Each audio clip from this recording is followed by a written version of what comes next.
mba hisin'ny fanabeazana matotra eo amin'ny tanora atao amin'ny distrika Sahasinaka diocese ny Fianarantsoa dia nangataka ny amerenana ny izoroan'ny antilon'i Madagasikara ny ray aman-dreny sy ny tanora ao. Zava-dehibe ho anay moa zany ny fisian'ny fikambanana masina skoto eto amin'ny fiangonan'i Sahasinaka, faritra mitokatoka-monina ihany zany ity faritra misy anay ity dia io zany ny sehatra angamba ho an'ny tanora aty aminay mba mampivelatra ny maolona, mampivelatra ny arasaina ny ery zareo mba hisian'ny fivoarana atao anatin'ity distrika misy anay ity.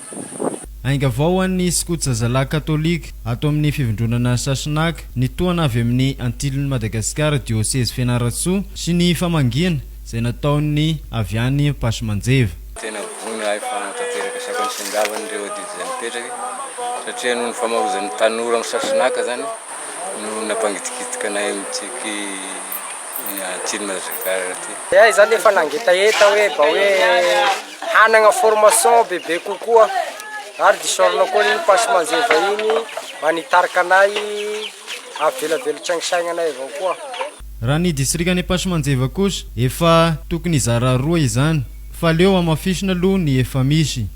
Azo eritreretina sara misy ny zarana fivondronana roa fa amin'izao fotoagna zao tokony amafisina sara eky le fivondronana raika miaraka amin'ny formation sy ny tariny dia automatika mizara mora be ny mizara anazy raha vao matotra ny fivondronana raika. Amin'ny 12 ka hatramin'ny 17 avril 2024 izao nisy fiofanana haza kesa saloim-bary ao amin'ny komina Ambonivohitra Fianarantsoa.